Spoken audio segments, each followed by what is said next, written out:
Raríssimas, raríssimos e raríssimes, bom dia, René de Paula Júnior falando aqui no Radinho de Pilha, 24 de março de 2023, uma data com uma importância celestial bastante importante. Não, isso não é nenhuma previsão astrológica, é uma previsão astronômica. Espero que o céu esteja limpo, para isso precisaríamos de uma previsão meteorológica, não consultei ainda, mas espero que o céu esteja limpo onde você vive, porque a lua vai nascer, logo que a noite começar, logo que o sol se pôr, a lua vai nascer num crescente muito sutil, muito fininho, e você vai ver perto da lua, ali se tudo der certo, não é? Júpiter, Vênus, talvez Mercúrio, talvez Urano. Ontem eu já consegui meio flagrar isso mal e mal ali com a minha câmera. Hoje vai ser um pouco mais interessante e não, eu não sei que efeito que isso tem na sua sorte, no amor, em jogos de azar, não sei. Se eu soubesse como interpretar os movimentos dos astros de uma maneira um pouquinho menos fria, né, menos astronômica, certamente eu estaria agora nadando de braçadas pelo mundo, popularíssima, mas deixa para lá. Mas é interessante porque se a gente, sexta-feira, né, pelo menos para mim, o radinho agora assumiu um certo caráter cíclico, né, já que a gente está falando aqui de movimentos dos astros, né, o radinho também tem um certo ciclo, porque às sextas-feiras eu acabo respirando um pouco mais, olhando para trás do que a gente conversou, do que eu acabei, né, consumindo aí de conteúdo, as ideias que surgiram, as lives que eu fiz. Ontem eu fiz mais uma justamente sobre essa questão da transitoriedade deste mundo, não é mesmo? Pois afinal tudo, nada dura, Platão ficava transtornado, onde já se viu, nada dura nesse mundo, por isso que eu imagino aqui, né, um outro mundo de coisas eternas e perfeitas, ok, hashtag só que não, né, ontem eu acabei fazendo uma live sobre o destino inelutável, inevitável, não só das suas fotos digitais, mas das suas memórias digitais, que é em algum momento desaparecer. Então tá ali, se você que tiver interesse em algumas reflexões sobre backups, né, sobre estratégias de copiar o seu material aqui e acolá, eu tenho aqui alguns traumas, já perdi bastante coisa, eu dou o link também para um outro vídeo de um especialista, de um fotógrafo profissional a respeito, e no fim acabo comentando também sobre, agora que nós estamos criando uma divindade, né, digital, e que a gente pode efetivamente desencanar de várias tarefas e jogar tudo isso na mão do chat GPT ou do seja o que for, o que vai acontecer quando por acaso algum bug, alguma tempestade solar calar para sempre essa divindade e ficarmos sem os seus oráculos, não é mesmo? Não sei, mas vamos voltar aqui. Bom, já que a gente começou com essa coisa da transitoriedade, da efemeridade, né, por que as coisas não são eternas, eu até acho que vale a pena comentar. Eu acabei assistindo ontem, com a minha mulher inclusive, um vídeo muito interessante daquele canal que eu gosto muito, que é o Religion for Breakfast, religião para o café da manhã, né? E este era sobre uma obra chamada O Livro dos Mortos Tibetano. Bom, pois bem, então, o que você sabe a respeito do Livro dos Mortos Tibetano? Eu nem sabia que ele existia, certo? Aliás, só não sabia que ele existia, mas como não sabia que Carl Gustav Jung tinha se encantado com essa história, achado que era uma referência extraordinária para a gente se inspirar e entender a mente humana. John Lennon aparentemente fez uma canção a respeito, talvez metade em homenagem ao livro tibetano dos mortos, metade também ao ácido lisérgico, o que já conta algumas coisas, mas eu não sabia nada a respeito. Então eu até recomendo que vocês assistam, porque o budismo tem várias questões interessantes. Né? Por exemplo, o budismo ele tem uma série de intuições ou de colocações que tem uma ressonância bastante forte com algumas noções da ciência de hoje, né? Da transitoriedade, as coisas fluem, as coisas não são o que parecem ser, né? A gente vive num mundo relativamente ilusório, a consciência é uma ilusão. Olha aí, o budismo acertou várias coisas, mas obviamente a imaginação dos caras, mais ou menos como o ChatGPT ou como o DALL-E, não sei se vocês andaram brincando com o DALL-E recentemente, ontem eu estava fazendo algumas demonstrações, para alguém do mundo das artes, mostrando, olha, tá vendo esse quadro que você fez? Eu vou pedir para o Dali fazer mais uns 5 parecidos. E fez. E se eu não tivesse dito qual era o original, ninguém ia saber qual era o autêntico e qual não era. Pois bem, mas o que acontece com esses robôs é que às vezes eles alucinam. Pois bem, puxa, então finalmente eles adquiriram uma característica humana, que é começar a imaginar coisas que absolutamente não existem. Então, mesmo o budismo tendo uma série de intuições interessantes, obviamente ele tem uma série de outros adereços ali que são um pouco difíceis de entender. E ontem, nesse vídeo, isso ficou bastante claro. Vamos lá, o livro tibetano dos mortos. Eu preciso criar alguma trilha sonora para essas coisas místicas aqui. Bom, eu já vou logo de cara, vai antes que a gente entre em qualquer discussão maior. Da onde saiu o livro tibetano dos mortos? Bom, ele é autêntico. Na verdade, ele não existe ou não existia como um livro independente. Ele faz parte de uma obra maior.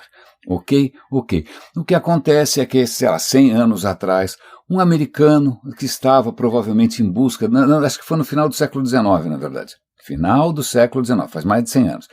Um americano que estava encantado com um movimento místico, religioso, filosófico, comportamental chamado teosofia, que era basicamente uma feijoada misturando várias tradições egípcias e persas. O que os caras fizeram ali um X-tudo, né, de coisas esotéricas, imaginando que tivesse alguma verdade profunda que conectasse todas. Pois muito bem.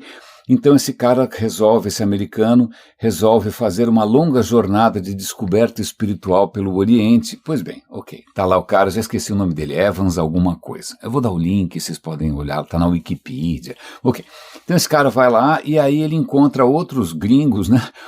No caso, no Tibete, o Tibete naquele momento estava ocupado pelos ingleses, e ele conhece um inglês que, eu peguei aqui uns textos em tibetano, se você quiser, quer comprar, aquela coisa bacana que você faz com a tradição cultural alheia, né? Você pilha, você saqueia e aí leva para casa. Aí ele se deparou com os textos que pareciam interessantes, ele não falava tibetano direito, ele percebeu que tinha alguma coisa a ver com os ritos de morte, né? Sei lá, como a gente tem aqui extrema-unção, alguma coisa parecida, e falou, nossa, quem sabe isso tem alguma conexão com o livro, como é que chama? Tem um nome, os egípcios também, tem lá o livro dos mortos, não tem? O livro sagrado dos mortos? Pois bem, deve ser uma coisa, deve ter uma conexão profunda. Aí ele contrata um tibetano que falava inglês para ajudar a traduzir, e aí ele resolve lançar nos Estados Unidos isso que ele tinha encontrado, traduzido com auxílio desse profissional. É lógico que ele tem que enfeitar essa história, ele vai dizer que, na verdade, ele era um discípulo desse grande guru que o aceitou para ajudar a transmitir essa sabedoria. Não, era uma relação estritamente profissional, o cara era só um tradutor, eles trabalharam juntos durante alguns meses, não é que eles ficaram anos e anos lá, como aquele filme nos 7 anos no Tibete. Não aconteceu nada disso. O cara só traduziu, mas tudo bem, a gente tem que enfeitar o peru, não é? E aí, que nome que a gente vai dar isso? E aí, o título original disso é alguma coisa com coisas a serem ditas no momento da transição, blá, blá. Era um título meio estranho, eu já esqueci o título original, né? Os hearings, as coisas a serem ditas da iluminação nos momentos transitórios. Era um título meio técnico. E ele falou, não, eu vou pegar carona na coisa egípcia e vou dizer que esse é o livro tibetano dos mortos, né? Como se ele tivesse algum segredo profundo. Lançou, fez um sucesso danado, Jung gostou, John Lennon gostou, muita gente que nos Estados Unidos na década de 50, 60 estava começando a experimentar com LSD, viagens extraordinárias na base da química, acharam que o livro era o último guia possível e imaginável para coisas lisérgicas. Isso fez um sucesso danado, é um dos livros de cultura oriental mais vendidos, mas então, ok, eu já estou colocando aqui logo de cara que isso tem uma certa armação. Isso está completamente fora de contexto, né? Isso não era uma obra isolada. O título não era esse. O título não lembrava nada dos egípcios. Também não tem nada a ver com as histórias dos egípcios. Vou fazer um parêntese aqui. Em muitos túmulos egípcios, ou mesmo em muitos sarcófagos egípcios, enrolado nas múmias, você tem muitas vezes um texto todo decorado, bonitinho, né, com aquelas imagens bacanas, hieróglifos, que na verdade é uma colinha para o defunto ali em questão levar consigo, porque na cabeça dos egípcios ok, existe um além, o além por acaso é sensacional, é como se fosse o Egito melhorado, né? É como se fosse assim a Faria Lima, só as coisas boas, tal. Você pode viver para sempre, tem tudo, tem sexo, tem comida, é uma beleza, você não vai envelhecer nunca mais, é só alegria. Mas para chegar lá, né, tem um certo, precisa de um Google Maps, né? Então o livro Egípcio dos Mortos, ele ajuda você, como é que você dá as respostas certas, porque você vai ser sabatinado por um jacaré, por não sei quem. É uma colinha, tá bom? É uma colinha para garantir que você vai para a ala VIP com abadá, né, e que você vai passar o resto da eternidade, né, na excelente companhia dos deuses eternos. Ok. Tá bom? É um além muito peculiar esse do Egito. Né? É um além muito peculiar porque ele é simples, ele não é a rejeição da vida material, não, ele é simplesmente a vida material, só que sem a parte ruim. Ok? Então o livro Egípcio dos Mortos que está lá nas paredes, não vai comer bola, hein? Né? Veja bem, tá aqui, a gente está te ajudando, né? Vai lá, ok. A gente inclusive colocou aqui no túmulo tudo que você vai precisar de legal, né? A sua espada, suas flechas, a sua carruagem, seus escravos, comida, vai ser uma beleza, vai ser uma excursão, você está preparado, você pegou aqui o pacote business, ou em alguns casos primeira classe, certo? Certo. Pois bem, isso não tem nada a ver com a visão tibetana. Porque a visão do budismo implica reencarnação, implica que você está o tempo todo reencarnando, que é visto isso, inclusive, não como uma coisa necessariamente agradável, né? Tanto que eu acho que a ideia dos caras é como é que eu escapo dessa repetição sem parar, né? O que é chamado, se eu não me engano, de samsara, como é que eu escapo desse ciclo infinito de renascimentos, né? Eu quero parar com isso, pelo amor de Deus, eu quero ser um Buda, eu quero me iluminar, não é? Ok. Completamente diferente, os egípcios não estão pensando que tem karma, ninguém está pensando em nada disso, tá? É completamente diferente a história. Pois bem, então esse livro tibetano dos mortos, na verdade não era para ser lido, ele não é para ser lido, né? Em princípio, aliás, ele é direcionado especificamente a alguém morto, né? Alguém que ou morreu ou está morrendo. Ele é praticamente uma extrema-unção, ele é um texto a ser lido por um guru, por um sacerdote, eu não sei se ele bate um tambor, eu não sei o que ele vai fazer, mas o cara está morto mesmo, tanto faz, mas é para ser lido na esperança de que o cara, ou na crença, né, de que o cara, mesmo morto, ele ainda esteja ouvindo. Muito interessante isso. E a questão é explicar para o cara o que está acontecendo. Veja bem. Né? O nome desse texto, se eu não me engano, chama Bardo Tobol. Bardo significa pequenos estágios no meio do caminho. Né? Então, isso aqui, seguinte, você, agora que está morrendo e vai, veja bem, você tem um caminho pela frente em que algumas coisas podem acontecer, algumas são melhores do que as outras. Aqui eu vou te explicando, tá bom? Eu vou segurar na sua mão, que já dá nesse momento gelada, não é? Eu vou segurar na sua mãozinha fria e eu vou conduzir você para você não se espantar. E aí o texto descreve quais são, eu não lembro quantas etapas são 7 etapas, tá bom? A primeira etapa é a luz radiante, aí ele vai explicar. Né, são visões de coisas coloridas, acho que é por isso que o pessoal do LSD gostou, porque parece que quando você joga, né, quando você joga uma chave de fenda dentro dos cérebros, realmente você começa a ver coisas estranhas. Chave de fenda não, desculpe, uma droga. Então, você começa a ver coisas radiantes, ele vai explicar, olha, não tenha medo, não se assuste, né, você não está em outro lugar, isso é simplesmente a sua mente, você tem que ter a serenidade de perceber que tudo isso é uma ilusão, na verdade esse é o espírito da coisa. Né? O guru, esse texto todo está mostrando que em diferentes etapas o cara vai ser confrontado com uma série de visões de criaturas perfeitas, visão de criaturas demoníacas, visão do não sei do que lá, visão disso, visão daquilo. Cara, vai ser provavelmente o cara tá zapando no Netflix de madrugada. Né? Então ele vai ter várias visões, mas a coisa central é a seguinte, não fique assustado. Não se apavore, né? Tente lembrar que isso é tudo a sua mente, todas essas maluquices, elas não existem fora de você, elas existem dentro de você. Se você mantiver a serenidade, você vai escapar do ciclo de renascimento e você vai ser um iluminado. Aparentemente isso não acontece com muita frequência, provavelmente, né, eu acho que o cenário mais comum é o cara surtar, espanar, e o que acaba acontecendo é que, bom, ok, na última etapa, caso você tenha, né, feito xixi na calça no meio do caminho, se apavorado, ou se seduzido e tal, ok, tá legal, agora você tá diante de escolhe um útero aí, você vai escolher algum útero para nascer, e pronto, você acabou o processo de transmigração da alma, a chamada metempsicose, que é mais ou menos como, eu fiquei pensando, né, já que eu estava lembrando dos meus backups, né, afinal, quando você backupeia as fotos, elas continuam idênticas, mas nessa história eu não sei o que se preserva, eu não entendo muito bem essa história de o que fica, o que não fica, o que vai, não sei, ok? Mas na verdade, esse livro, que é obviamente uma jogada de marketing, de alguém que já tinha intuições marqueteiras há 100 e tantos anos, né, e fez um sucesso danado, ele é justamente um guia oral, ele é para ser falado, não é para ser lido, né, não é para alguém que está vivo, desculpa, você está vivo, você não devia estar lendo isso, não é?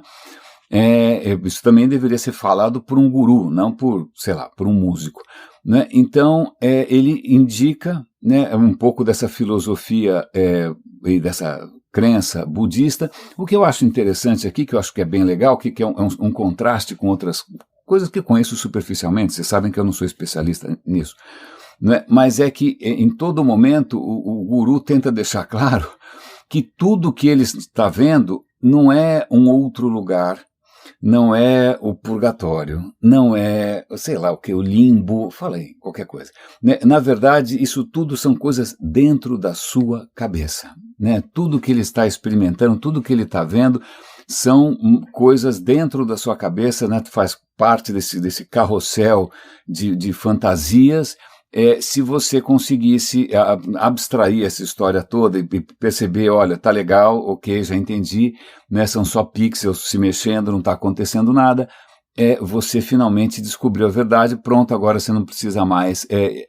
Eu acho isso interessante, de novo, essa conexão budista de imaginar que estamos imaginando. Eu achei isso legal, eu vou dar o link para vocês. Eu tenho uma certa coisa que é um pouco, às vezes, perturbadora, que é essa apropriação de uma tradição que faz sentido dentro de um certo contexto, né, e que, de repente, ela é completamente distorcida e vira alguma coisa vendável e que vira algum pretexto para você tomar substâncias químicas de efeitos relativamente desconhecidos, ou pelo menos alguns bem conhecidos, outros nem tanto, não é mesmo? Então, isso dá o que pensar, sobretudo porque a gente passou essa semana toda revendo ideias antigas, né? Eu estou lá lendo o livro de Anaximandro, eu comentei com vocês de Alexandre o Grande, comentei com vocês disso, comentei com vocês daquilo, e por uma extrema coincidência, né, que eu acho que inclusive é muito oportuna, porque hoje de manhã eu me deparei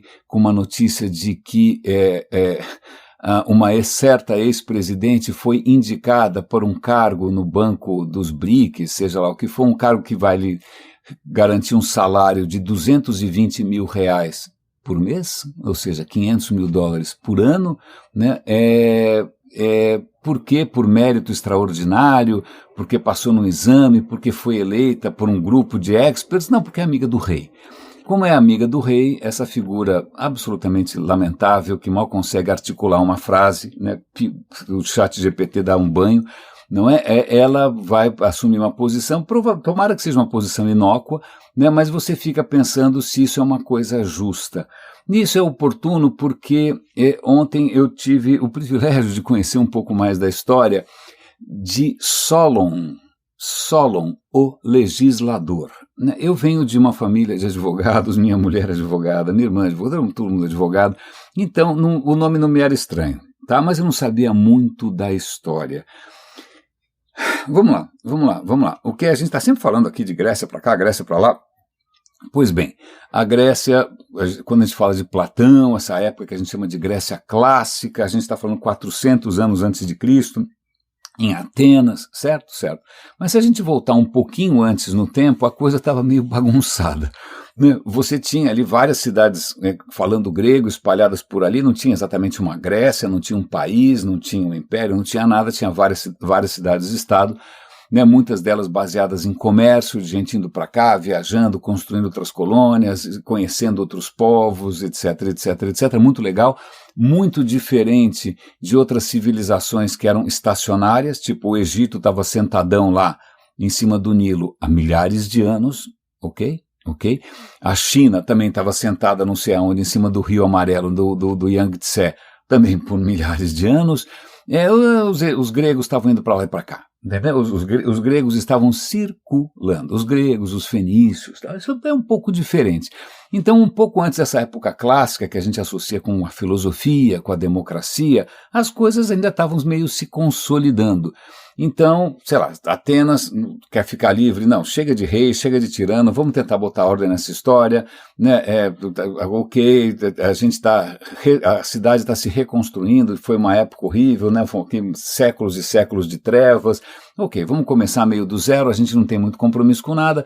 Então aí surge um cara chamado Drácon. Daí que vem um termo que talvez alguns de vocês caem com um pouco, tenham respirado um pouco mais os ares legais e jurídicos. Drácon foi o cara que criou, a Constituição é um pouco forte, né? Criou leis, mas leis um pouco severas, talvez um pouco severas demais, porque quase todas elas terminavam em algum tipo de morte, né? Com graus diferentes de desconforto. Né? O cara criou umas leis que eram barra pesada. Tanto é que até hoje, quando existem leis muito duras, a gente vai dizer que são leis draconianas. Ok? Ok. Draconianas vem disso, vem de um legislador, né? Um cara fala, ó, seguinte, daqui para frente vai ser assim, quem fizer besteira morre.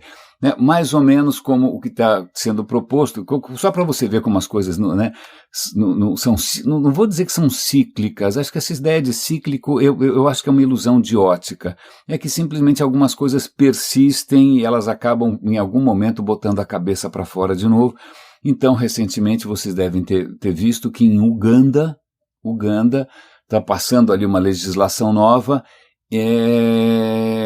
que condena à morte a homossexualidade. Então, comportamentos homossexuais, você vai preso para prisão perpétua, se você for... Aí tem uns agravantes, eu nem quero saber quais são os agravantes, mas você pode morrer.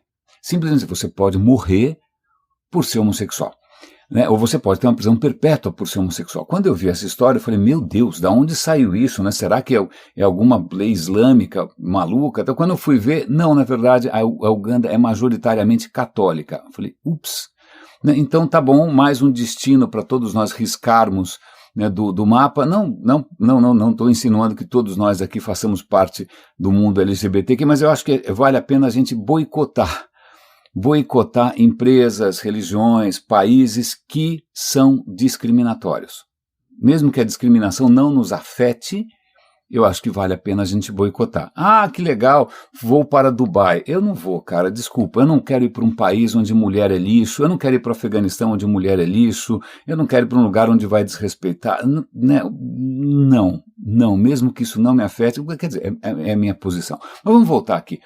Então, leis draconianas, especialmente cruéis, parece que infelizmente não desapareceram, mas o que acontece é que o tempo passou e aí os caras acharam que era hora de... não está legal esse negócio, não está funcionando, vamos fazer uma coisa um pouquinho diferente, né? Aqui a gente também não tem muito compromisso, somos uma sociedade nova, e surge um personagem chamado Solon. Solon era um poeta muito conhecido, todo mundo conhecia o Solon porque ele era um poeta.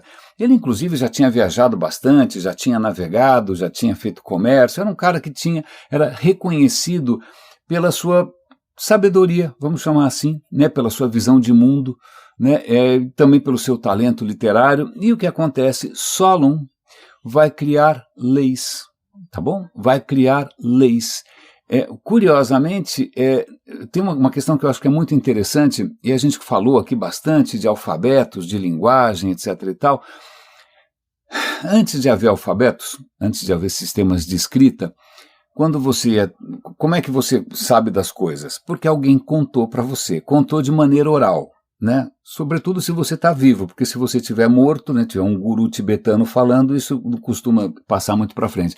Mas, ok, então você está vivo ainda e você ouve alguém contar alguma coisa, isso é passado oralmente, certo? E aí tem uma característica interessante, que mesmo antes de Solon, você tinha ali os grandes poetas gregos, você tinha Homero, por exemplo, né? E Homero poesia, as histórias muitas vezes acompanhadas de música, por que não? Alguém tocando alguma coisinha para dar para ajudar. E que interessante, na hora que surge o alfabeto, e vale lembrar, como eu falei aqui, os gregos tinham visto essa ideia dos fenícios, resolveram dar um tapa ali, deram uma aprimorada, fizeram o primeiro alfabeto fonético, ou seja, o primeiro alfabeto que efetivamente registra o som, não só ideias, mas o som, muito legal, né? E aí começam a registrar, né, por escrito algumas coisas. Quais são as primeiras coisas que eles escrevem? Tratados, né? Não, curiosamente, poesia. Prosa, você querer comunicar alguma ideia na forma de prosa vai demorar séculos. Veja que interessante, a primeira maneira de você registrar, de você comunicar, de você engajar as pessoas, não era só, sei lá, o raciocínio lógico, não era uma demonstração à prova de balas, né? Um pouco melhor do que qualquer teoria conspiratória envolvendo PC, PT, Lula e Moro. Não, você tinha que ter lógica, mas antes disso, o seu meio de convencimento e também de transmissão do conhecimento, poesia. Então veja só, né, o Solon, um poeta, um cara viajado, um cara sábio, ele é chamado para falar, olha, você não quer fazer umas leis para a gente aqui? O cara falou, olha, eu vou fazer as leis, mas com uma condição. Desculpa, você vai agora morrer de inveja, tá bom? Que fala, olha, eu vou, ok, tá legal, vou fazer um conjunto de leis para nortear a nossa vida comunitária, a nossa vida civil, mas ao contrário de tiranos, ditadores, ex-presidentes, cara, só para evitar o risco de que eu crie leis que me beneficiem ou que tragam algum benefício direto para os meus amigos, para Dilma, sei lá para quem, para o Pazuello, cara, eu prometo para vocês, eu vou escrever essas leis e eu saio fora. Eu vou ficar 10 anos fora, né? E aí eu volto, tá bom? Só para garantir que nada disso que eu estou propondo vá me beneficiar. Tá com inveja? Eu tô. Eu estou com muita inveja. Aliás, bom, pois bem, por que algumas ideias simplesmente... Bom, vamos lá, então tá bom. Aí o que acontece? Ele faz um conjunto de leis que é tão revolucionária, que é tão genial, que atenienses vão tratar, gerações à frente, vão tratar Solon como um herói, quase como uma divindade.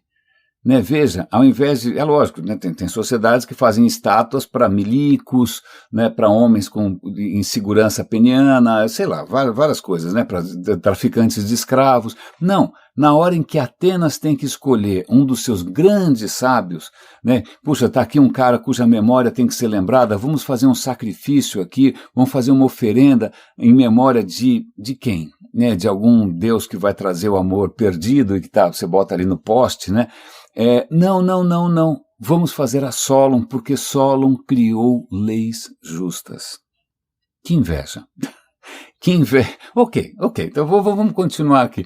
É lógico, as leis do cara tinham, né, elas tinham um certo compromisso com o seu tempo. Né? Na hora que ele coloca lá, não é que ele também tornou ali uma coisa absolutamente perfeita e definitiva. Não, é uma aproximação. Mas tem coisas interessantes. Uma delas é que, naquele momento, a sociedade estava numa situação de quase convulsão social. Né? Insegurança econômica, insegurança política, muita gente devendo as calças. E uma das maneiras, vamos imaginar que você está devendo mais do que as calças.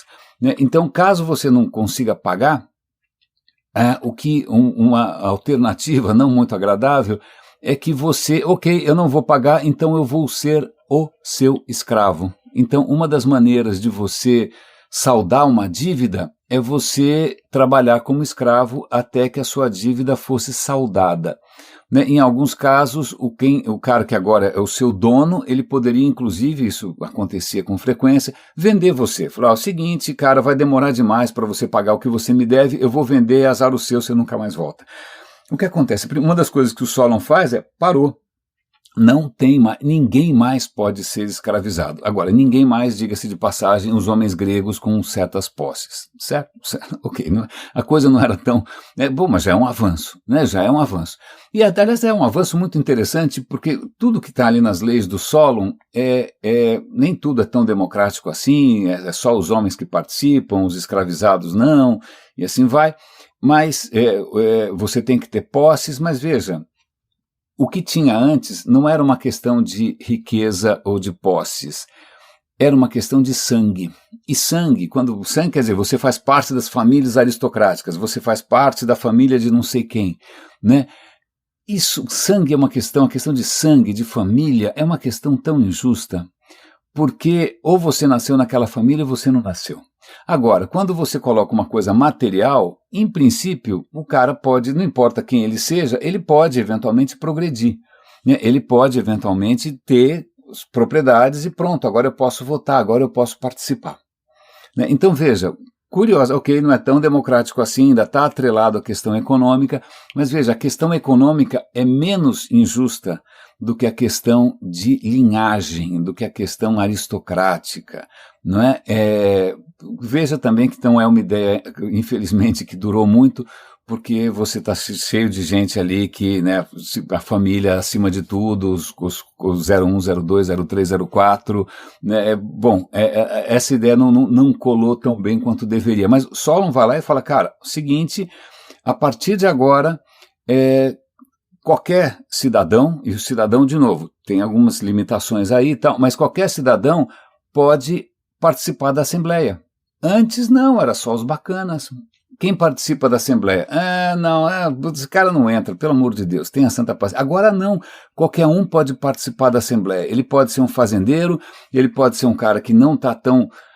assim, na última moda urbana, né, que não está seguindo o Instagram do influencer não sei quem, mas, cara, todos têm direito de participar da Assembleia, né? Todos têm direito, inclusive, a questionar as decisões dos magistrados, né? Então, puxa vida, né?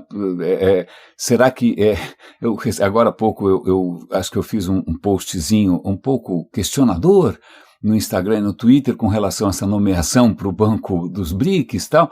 Aí o cara fala, pô, mas desculpa, eu posso questionar, eu acho, né? O Solon acha que eu deveria poder questionar, né? Alguém que está no poder, seja o Bolsonaro, seja o Lula, ele é um cidadão que está prestando serviços para a coisa pública, ele deve prestar contas, ele não é um soberano com direitos divinos, né? Não é porque ele está ali, ele tem uma prerrogativa, ele pode fazer alguma coisa e achar que não vai ser cobrado por isso. Então, olha, essa é uma ideia que vem de Solon, não colou muito, né? Nem todo mundo gosta, não é mesmo? Mas essa ideia vem de lá.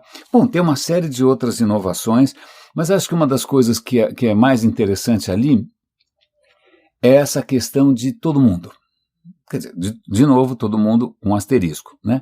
Mas todo mundo, e que isso acaba sendo um dos pilares, essa visão do todo mundo, da participação popular, né, de uma certa igualdade e da questão de haver direitos, e também de você suspender coisas cruéis, desnecessárias. Ele abole, por exemplo, essa história da escravização, ele abole as penas de morte malucas e tal. Essa questão de humanidade na lei, né? Uma lei que em princípio é feita não necessariamente para punir, mas para garantir um convívio melhor, isso acaba sendo um dos pilares, uma das condições fundamentais para que nascesse logo na sequência um experimento também muito interessante, que não durou para sempre, um experimento frágil, que é a noção da democracia. Aliás, a palavra democracia foi usada muito depois, que o Solon nunca não usou a palavra democracia em nenhum momento, é uma palavra mais tardia, mas essa noção de que as decisões têm que ser tomadas em conjunto, né, que todos são iguais perante a lei, né, pois bem, uma ideia que, como eu já comentei com vocês, na primeira derrota militar, os espartanos vêm, põem os tiranos, e aí quer fazer parte do centrão aqui, não quer, o Platão fica em dúvida, felizmente não foi. ideias que, você vê, elas não é que elas se perdem ou elas são cíclicas, elas vão estar sempre aí, quase que numa disputa, numa corrida, algumas vezes ela está na frente, algumas vezes ela vai lá para trás, às vezes parece um jogo de tabuleiro, e eu estou contando essa história de jogo de tabuleiro, foi um pouco forçada essa analogia, porque eu encontrei uma reportagem, acho que do New York Times, a reportagem é de 2019, ou seja, é relativamente antiga. Mas como ela está falando de uma coisa que tem 4.000 anos, acho que meio que tanto faz. A questão é a seguinte, jogos de tabuleiro. Jogos de tabuleiro. Quem nunca? Né? Noites de chuva, sei lá, você vai para a praia, está chovendo, né? Os pais salvam o dia com algum tipo de jogo de tabuleiro para a molecada não espanar. Pois bem, jogos de tabuleiro são muito antigos. E essa é uma reportagem muito interessante sobre um jogo que parece ter origem no Egito, que chama, na falta de nome melhor, chama o jogo dos 58 buracos. Deve ter tido um nome melhor, certamente. O que é interessante é que jogos parecidos, volta e meia aparecem. Os romanos jogavam dados, você tinha os assírios também tinham um joguinho ali, que era o jogo, já esqueci como é que chama, que também era uma corrida. Eu acho que eu vou tentar achar o vídeo em que um especialista em cultura da Mesopotâmia, ele mostra uma réplica do tabuleiro, que você pode comprar no Museu Britânico, inclusive, explicando quais são as regras. Você joga um dado, você vai para frente, você tem que sair na frente do cara, é como se fosse uma corrida, né? É como se fosse uma corrida, um joguinho de tabuleiro. Pois bem, esses 58 buracos, esse é um jogo egípcio, existem exemplares de todo tipo e tamanho, tem uns pequenininhos que são portáteis, tem um outro, a foto que eles mostram ali é linda, o tabuleiro, na verdade, tem umas pernas que parecem umas pernas de animal, muito bonito, né? E em cima do tabuleiro você tem ali espetado, o que parece uns prendedores de cabelo, mas que todos eles têm uma cabeça de chacal. Cara, uma peça magnífica, tanto que um dos historiadores fala, olha, isso daqui deve ter sido um jogo para jogar em casa, não no bar, porque no bar as pessoas vão encher a cara, tinham quebrado tudo, né? Então, jogo de bar tem que ser que nem dominó, né? Você não consegue estragar um jogo de dominó. Mas agora esse jogo aqui provavelmente era jogado em casa. Mas o que é muito interessante é que,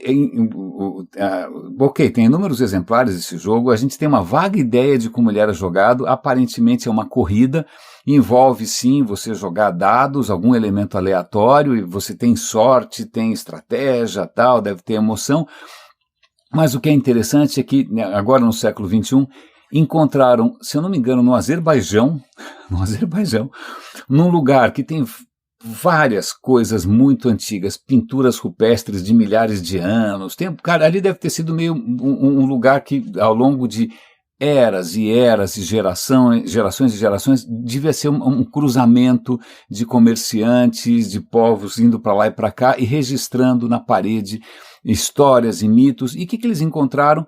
Né? O que parecem ser duas bancadinhas com o que parece ser uma pedra, com tabuleiro, com os furinhos, tudo indica que tenha sido o jogo de 58 buracos. Né? Aí o cara fala, poxa, mas aqui está ao ar livre, né? Todo mundo achava que esse seria um jogo para ser jogado em circunstâncias um pouco mais íntimas. Aí eles perceberam que há indícios de lugares para você colocar guarda-sol, para você jogar isso à sombra, porque é um jogo relativamente longo e deve fazer um sol desgraçado no Azerbaijão. Bárbara a história, mas o que eu gosto disso na verdade, a imagem que eles fazem. Puxa, você tem caras que estão atravessando desertos, atravessando florestas, atravessando montanhas, né, que eles de tempos em tempos param e não tem nada para fazer. Né, não tem nada para fazer, e aí o que acontece é a gente cria regras, né, regras que a gente possa ter um tipo de interação, né, com estranhos, com amigos, seja com quem for. Né, as regras são essas, vamos jogar? Né, e aí você se diverte, você passa uma noite memorável.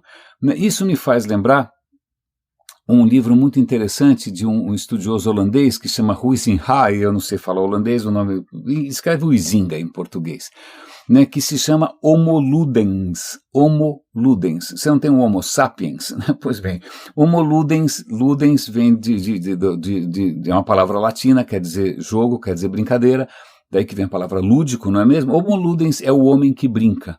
O que esse pensador está propondo é que nós somos uma espécie que cria regras de jogo.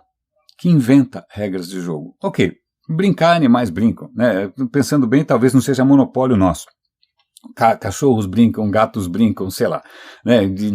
Deve ter alguma regra implícita ali. Você não arranca, por favor, a minha orelha, isso não tem graça, né? Você não morde as minhas partes pudendas, eu vou precisar delas mais pra frente. Deve ter umas regras ali, mas a capacidade que a gente tem para criar regras completamente delirantes, ou para criar, de repente, imagens riquíssimas do que a pessoa deveria estar vendo e sentindo na hora que está agonizando, essa capacidade da gente imaginar é essencialmente humana, quer dizer, pelo menos que a gente saiba, de repente os povos estão ali fazendo baleias também, sei lá, vai ver que as baleias os cachalotes, a hora que o ChatGPT conseguir entender as baleias, elas estão ali brincando de pega-pega, perfeitamente possível.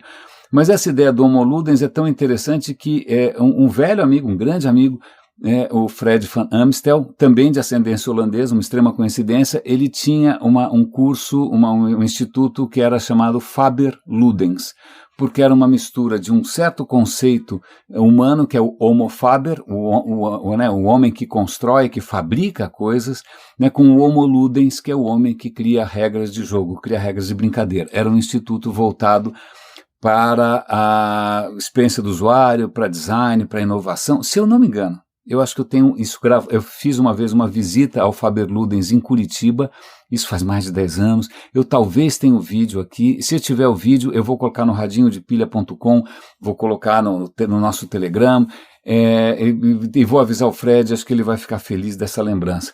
Mas o que eu acho muito bacana é, de novo, né, voltar até mesmo para a questão do Solon. O que o Solon estava fazendo ali é inventando um novo jogo.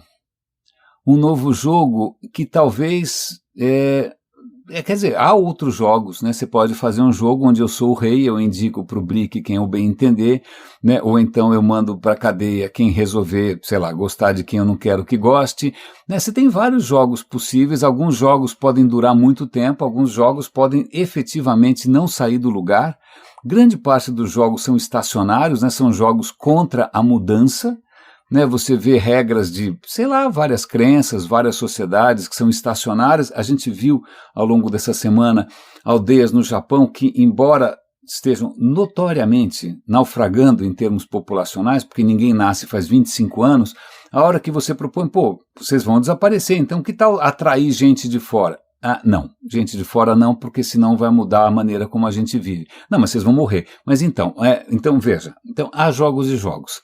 Alguns jogos são eminentemente cíclicos, eminentemente repetitivos, eminentemente estacionários, mas em algum momento, lá na Grécia, ou no que a gente chama hoje de Grécia, às vezes pode ter sido em Mileto, pode ter sido em Atenas, né, justamente por uma cultura que tinha acabado de começar meio que do zero, né, uma cultura que está circulando, que está vendo que existem maneiras diferentes, alternativas diferentes, resultados diferentes para aquilo que pode acontecer. Essa cultura cria algo aberto, né? Regras mais abertas, regras onde as coisas podem mudar, mas podem mudar de uma maneira não de canetadas, né? Não com uma caneta Bic, né? Não com decretos, não, podem mudar num outro processo colaborativo, onde a gente soma as nossas capacidades, onde a gente soma a nossa diferença, as nossas diversidades, porque talvez eles tenham reconhecido que uma cabeça sozinha não pode salvar ninguém. Uma cabeça sozinha jamais vai enxergar a totalidade, jamais vai ter a resposta. É impossível. É absolutamente impossível que uma cabeça, se ela achou que ela está entendendo tudo, é porque efetivamente ela está, como diria um budista, imersa no véu de Maia, né, ou como diriam os gregos também, ela está embriagada com a sua própria autoconfiança, isso se chama híbris. Né? Então veja, eu volto para a questão grega do híbris. Né? Os gregos percebem que o maior risco possível e imaginável é você achar que você sozinho vai resolver tudo e que você está entendendo tudo. Né? E aí, justamente, talvez por essa alergia ao efeito da híbris, porque tiveram tiranos, tiveram déspotas, tiveram malucos, não é? Os caras propõem alguma coisa que, seguinte, já que ninguém aqui é dono da verdade, vamos tentar construir regras para a gente fazer um consenso? Eu acho isso bastante interessante. Veja, ciência parte desse princípio. Ciência não parte de um cientista genial que tem iluminado, né, laboratório de Dexter. Não, ciência, por mais que a gente fantasie no cinema, por mais que a gente venere o Einstein ou o Tesla, não são figuras isoladas que de repente tiveram uma iluminação, né, e saíram do ciclo do samsara. Não são Budas. Não são Budas. Né, são pessoas que resolveram, perguntar. Por sorte, viviam em lugares onde era possível perguntar, não é? E perguntas para os outros, olha, vem cá, vem dar uma olhada aqui, né? Me sabatina, por favor, eu posso estar errado. Vamos fazer o seguinte, eu tive uma ideia, não quer você testar? Por favor, testa aí, vê se funciona, né? Porque de repente a gente faz aqui um processo em que a gente consegue criar coisas que não existiam, que de repente dão conta melhor, ou que trazem resultados melhores, ou que abrem novos horizontes. Essa aventura toda de poder fazer perguntas começou num certo ponto lá, foi aos trancos e barrancos. Obviamente tem a turma que não gosta de pergunta, tem a turma que gosta da história do sangue, e do sangue azul e do sangue vermelho, e que gosta de que as coisas jamais mudem, ou acho que está muito bom assim, e que a transição nunca é boa, isso traz incerteza onde já se viu. Make America Great Again, Make Capitanias Hereditárias Great Again. Veja, é como se a espécie estivesse tentando digerir uma novidade. Algumas pessoas conseguem incorporar isso melhor, conseguem ir mais para frente, né? Conseguem ter vidas melhores, conseguem ter uma cidade onde você não precisa ter um carro blindado e você não vai ser assaltado com um revólver na cabeça para levar o seu Rolex ou qualquer coisa parecida. Acabei de ouvir essa história de um conhecido. Né? Pois bem, isso me dá o que pensar, porque o que a gente tem feito aqui no Radinho, estou sempre reforçando isso, porque justamente para evitar qualquer tipo de interpretação ou de mistificação, não é uma questão de estar simplesmente compartilhando um conhecimento enciclopédico. Para isso você pode pegar a enciclopédia você mesmo. O que eu tenho feito aqui, tentado fazer, é um processo aberto, é um processo de exploração, é um processo de tentar conexões, inclusive validar com vocês, aceitar sugestões, aceitar comentários, aceitar críticas, né, aceitar perguntas, porque, na verdade, ao contrário de, sei lá, seja lá quem for que de repente acredite em textos sagrados ou em, sei lá, grandes figuras barbudas, seja o Marx ou seja qualquer outra, a questão aqui é que a gente não sabe para onde a gente quer ir. Talvez a gente saiba onde a gente não quer ir.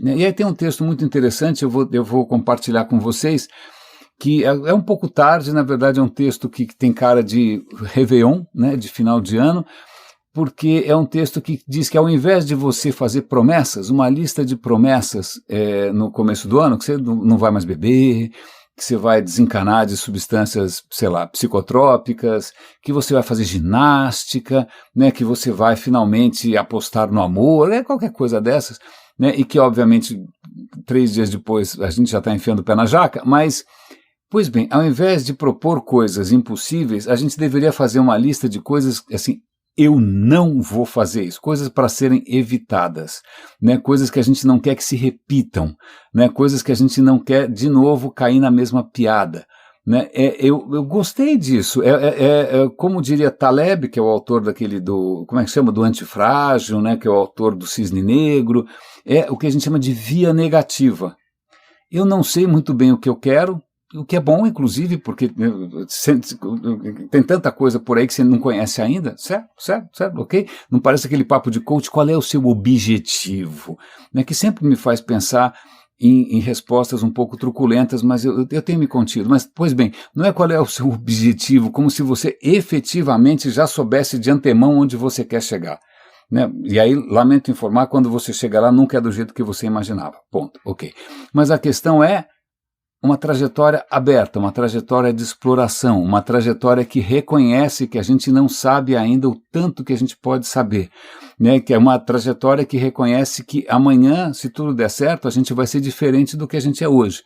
e não só porque a gente está mais velho, eventualmente um pouco mais caidaço, mas de repente com um repertório maior, né, respirando outros ares, capaz de perceber outras conexões e criar caminhos que não existiam.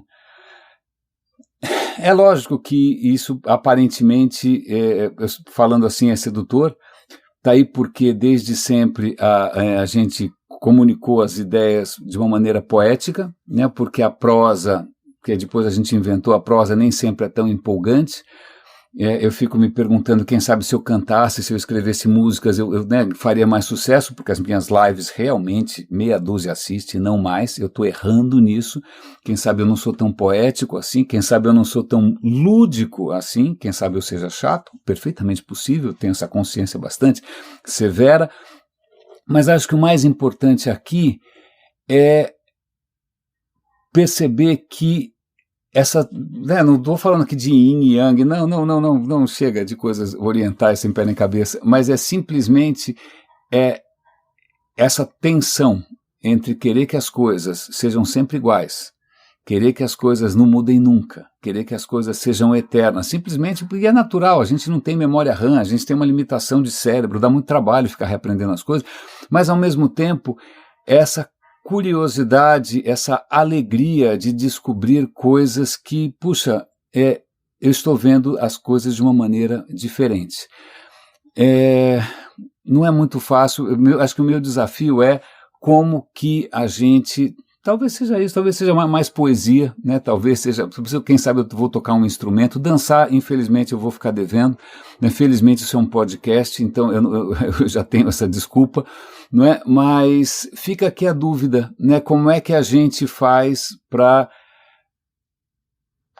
pender um pouco mais a balança, no sentido da curiosidade, da abertura, da colaboração, da diversidade. A gente já fez isso.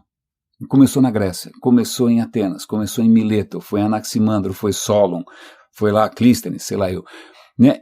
Isso, cara, abriu caminhos incríveis, mas é lógico, tem muito medo, tem outras forças, né? Tem outras, né? Nem sempre isso traz todo mundo, aí basta um pouquinho mais de incerteza para a gente querer votar em algum Messias, que obviamente não devia ser eleito nunca.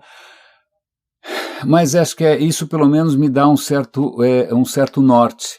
É bom para mim mesmo ter essa noção do que eu estou fazendo, né, do que nós estamos fazendo aqui, porque isso me inspira, mesmo que o resultado seja pífio, mesmo que as métricas sejam baixas, mesmo que eu me sinta quixotesco, né, mesmo que eu me sinta relativamente patético, né, mesmo que eu me sinta frágil, exposto.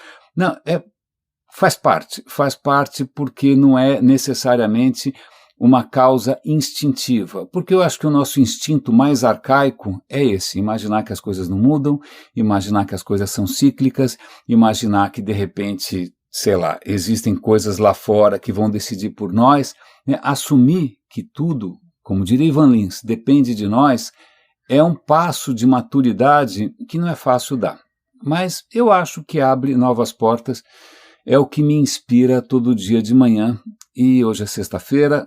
Cuidem-se, por favor. Um grande abraço. Obrigado aí pelos cafés, obrigado aos super raríssimos, aos cafés que estão apoiando aqui materialmente o Radinho de Pilha. Um grande abraço e até segunda-feira.